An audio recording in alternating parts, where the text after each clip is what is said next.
Flow होती है ना। ये क्या है, positive terminal and this one is negative terminal. Current कहाँ से कहाँ तक फ्लो होती है, positive terminal to negative terminal.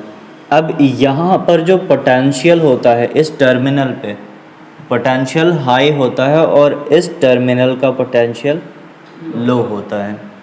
तो जब लो पोटेंशियल है यहाँ पर और यहाँ का पोटेंशियल हाई है तो दोनों के पोटेंशियल में कुछ डिफरेंस होगा ना, और इसी पोटेंशियल डिफरेंस की वजह से जो इलेक्ट्रॉन है, जो चार्ज है, वो फ्लो होता है।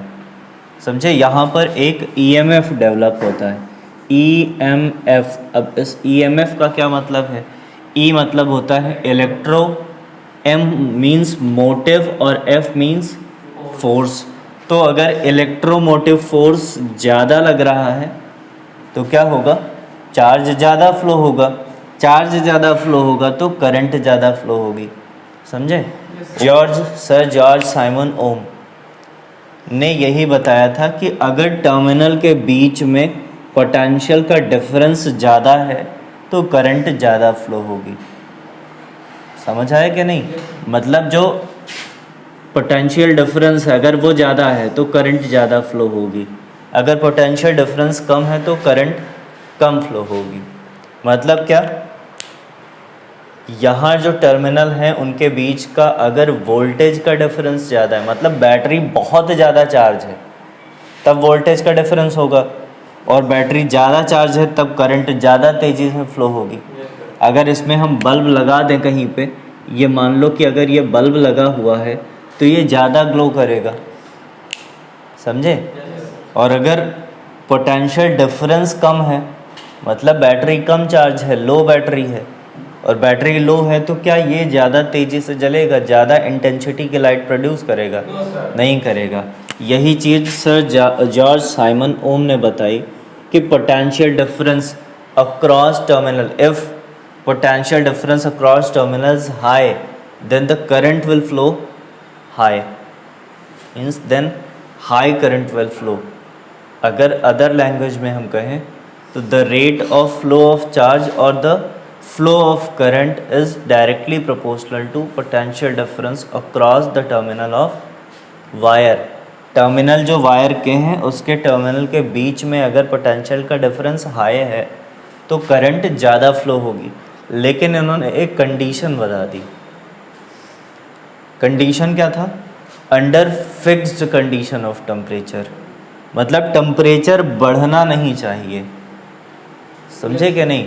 तो यहाँ पर अगर इसको हम थोड़ा सिंप्लीफाई करें तो V इक्वल्स टू क्या हो जाता है, यहाँ पर ये प्रोपोर्शनैलिटी का सिंबल हटा देते हैं और हटाते ही क्या आता है, एक कांस्टेंट आ जाता है और इस साइड में equal. So V equals to I R हो गया, और V equals to I R में तुम ये जानते हो कि I करंट है, V क्या है, पोटेंशियल डिफरेंस है या वोल्टेज कहते हैं, वोल्टेज ऑफ बैटरी। बैटरी का वोल्टेज जितना ज़्यादा होगा, जितना चार्ज होगी उतना वोल्टेज होगा, उतनी ही ज़्यादा करंट फ्लो होगी। सिंपल सी बात है ना। तो R क्या है यहाँ पर, R एक कांस्टेंट है जिसको हम रेजिस्टेंस बोलते हैं। अब हर एक वायर, चाहे जो भी वायर हो, हर एक वायर का रेजिस्टेंस होता है, वो करंट को रेजिस्ट करता है, फ्लो होने से रोकता है। समझे। कोई भी वायर हो, चाहे जैसा वायर हो, मेटल है, करंट को रेजिस्ट करता है, थोड़ा सा स्लो कर देता है, और ये होता है रेजिस्टेंस की वजह से। यहाँ पर R उसी रेजिस्टेंस का सिंबल है, उसी रेजिस्टेंस को इंडिकेट कर रहा है। R equals to V upon I, ये हो गया।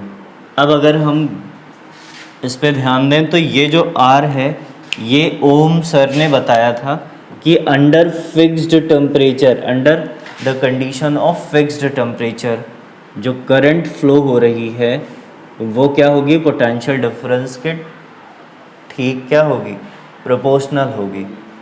समझ आया कि नहीं। तो यहाँ इस रेजिस्टेंस को, क्योंकि फिक्स्ड टेम्परेचर पे है ये, तो इसलिए इसको हम बोलते हैं ओमिक रेजिस्टेंस। क्या बोलते हैं, ओमिक रेजिस्टेंस।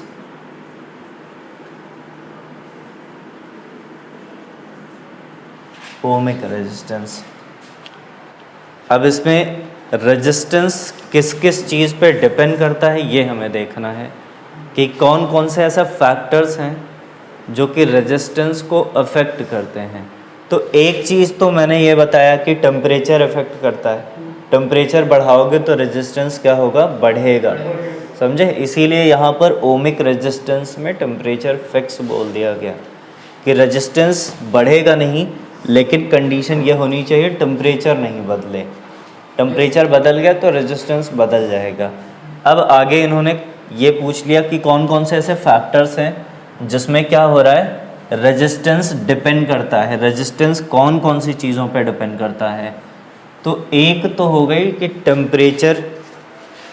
टेम्परेचर हाई करोगे तो रेजिस्टेंस क्या होगा, हाई हो जाएगा, बढ़ जाएगा, बदल जाएगा। पहली कंडीशन क्या है, टेम्परेचर कांस्टेंट होता है, टेम्परेचर पे डिपेंड करता है क्या, resistance. What factors upon which depends. तो पहला पॉइंट है कि टेम्परेचर पे डिपेंड करता है रेजिस्टेंस। दूसरा पॉइंट ये है कि जो मटेरियल हम यूज़ करते हैं ना, मटेरियल, उस मटेरियल पे भी डिपेंड करता है। मटेरियल हमारा जो होगा उस पे भी, मटेरियल पे भी डिपेंड करेगा। और तीसरा क्या, लेंथ पे डिपेंड करता है, लेंथ पे डिपेंड करता है। और चौथा क्या है, area of cross section, area of cross section. In 4 points पे क्या करता है, रेजिस्टेंस हमारा डिपेंड करता है। कैसे, अगर हम टेम्परेचर बढ़ाते हैं तो रेजिस्टेंस बढ़ता है, ये पहली कंडीशन हो गई। मटेरियल क्या है, मटेरियल हमारा सिल्वर टू हम आगे फ्लो करते हैं, जैसे मूव करते हैं silver to copper, copper to aluminium, aluminium to other materials, तो वैसे ही क्या होता है, रेजिस्टेंस बढ़ना स्टार्ट होता है।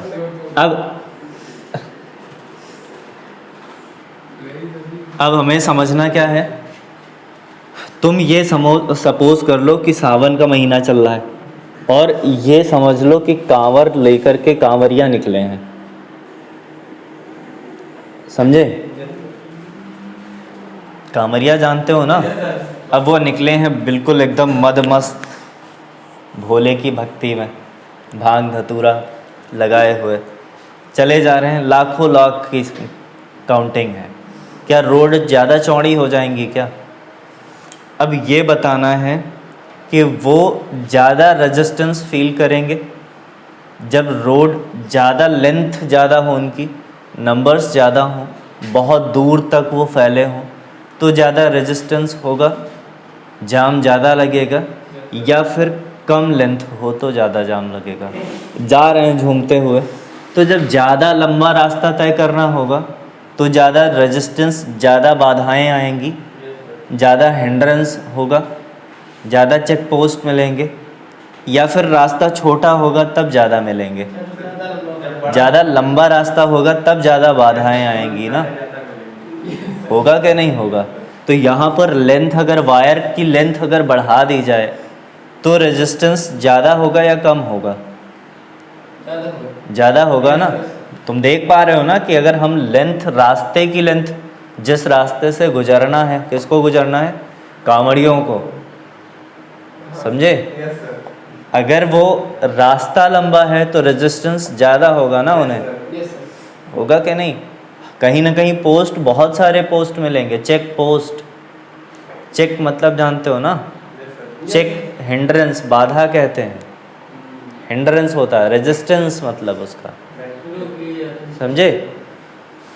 चेक का मतलब रेजिस्टेंस होता है। चेक पोस्ट तो तुमने सुना होगा, सड़क के किनारे लिए मामा जी खड़े रहते हैं, है ना, डंडा डंडा, नहर के किनारे तक चालान काट देते हैं जाकर। चाय पीने निकलो, चालान लिए काट के कड़े 5 रुपए की चाय 1005 रुपए पड़ती है।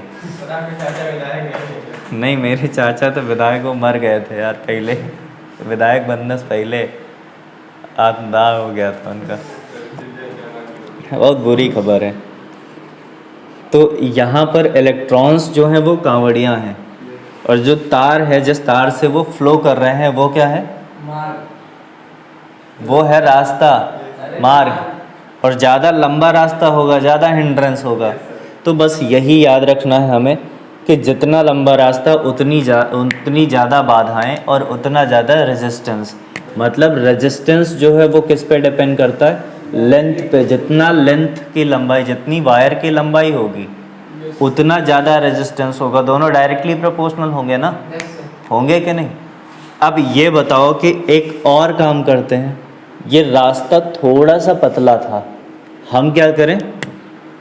8 लेन बिछा देते हैं यहाँ पे। फिर एक पैसा मिला है ना, जनता का पैसा है, लगा देते हैं रोड पे। 4 साल हम के टैक्स वसूला जाएगा बराबर। क्यों? ये क्या है? रास्ता है, रास्ता है ना। अब तुम सोचो कि रास्ता चौड़ा कर दिया, रास्ता चौड़ा कर दिया मतलब वायर मोटा ले लिया। मोटा वायर मतलब एरिया ऑफ क्रॉस सेक्शन बढ़ा दिया, तो क्या होगा? तब ज़्यादा यहाँ पर बाधाएं आएंगी क्या? रास्ता जितना चौड़ा होगा उतनी कम बाधाएं होंगी, उतना ही कम रेजिस्टेंस होगा। होगा कि नहीं? जो यहाँ पर बिल्कुल एकदम चिपक के चल रहे थे, चिमटे हुए चल रहे थे, वो अब बढ़िया यहाँ से यहाँ जा रहे हैं, बिल्कुल एकदम चले जा रहे हैं बाबा की भक्ति में। चाचा विधायक रहने लायक नहीं थे ना। तो तुमने ये देखा ना कि जितना रास्ता चौड़ा होगा, रास्ता चौड़ा होगा मतलब वायर जितना ज़्यादा मोटा होगा, मोटाई ज़्यादा होगी तो एरिया ऑफ क्रॉस सेक्शन, ये वायर जो है वो, ये एरिया, इसको बोलते हैं एरिया ऑफ क्रॉस सेक्शन। यहाँ का एरिया ऑफ क्रॉस सेक्शन कम है और ये वाला जो हिस्सा है इसका एरिया ऑफ क्रॉस सेक्शन ज़्यादा है। तो यहाँ एरिया कम है, रास्ता पतला है, तो ज़्यादा चेक होगा, ज़्यादा हिंड्रेंस आएंगे, ज़्यादा रेजिस्टेंस होगा। लेकिन यहाँ पर ये थोड़ा सा मोटा है तो रेजिस्टेंस क्या होगा? कम हो जाएगा। मतलब मोटाई जितनी वायर के बढ़ाएंगे रेजिस्टेंस क्या होगा? उतना ही कम होगा। तो रेजिस्टेंस क्या हो रहा है? वो इन्वर्सली प्रोपोर्शनल हो रहा है किसके? एरिया ऑफ क्रॉस सेक्शन के। अगर इन दोनों को मर्ज कर दिया जाए तो R directly proportional to L upon A आ जाता है। समझे? अब फिर से हम क्या करते हैं? प्रोपोर्शनैलिटी का सिंबल रिमूव करते हैं। प्रोपोर्शनैलिटी के सिंबल को रिमूव करते ही क्या आता है? इक्वल का साइन आता है। अच्छी बात है। और क्या आता है? एक कांस्टेंट आता है यहाँ पर, ये कांस्टेंट आता है रो। कौन सा कांस्टेंट है ये? रो, L अपॉन A। अब रो है क्या? तो ये रो जो है वो स्पेसिफिक रेजिस्टेंस बोलते हैं। क्या बोलते हैं? स्पेसिफिक रेजिस्टेंस, और इसको रेजिस्टिविटी भी कहते हैं। ये स्पेसिफिक रेजिस्टेंस या रेजिस्टिविटी वायर के मटेरियल पे डिपेंड करती है। समझ आया कि नहीं? हमने क्या पढ़ा था? मटेरियल पे रेजिस्टेंस डिपेंड करता है, तो उसकी जगह पे आ गई स्पेसिफिक रेजिस्टिविटी। लेंथ पे डिपेंड करता है, तो लेंथ ऑफ वायर दे रखा है।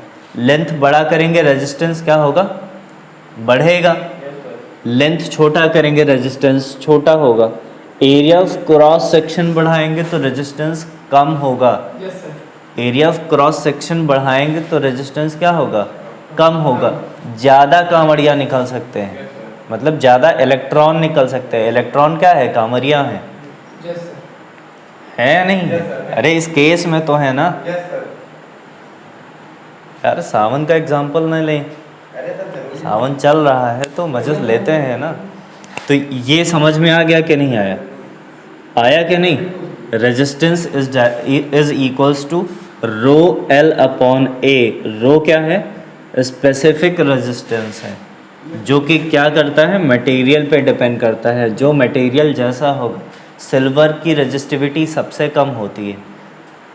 सिल्वर की रेजिस्टिविटी सबसे कम होती है।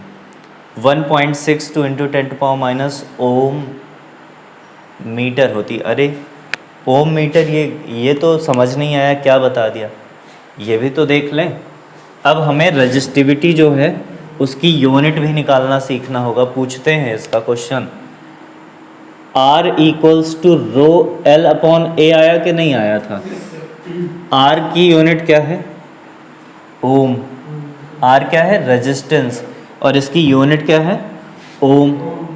इनटू में क्या करेंगे, एरिया करेंगे ना, एरिया मीटर स्क्वायर होता है ना, अपॉन में एल, एल की यूनिट क्या होती है, metre, equals to row.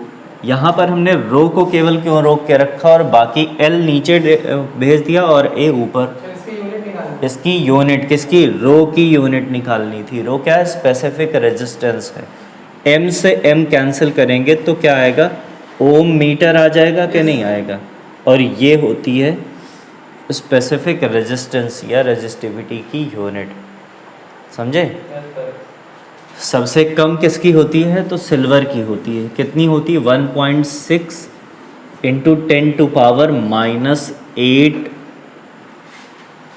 Om metre, Om metre, note कर लो।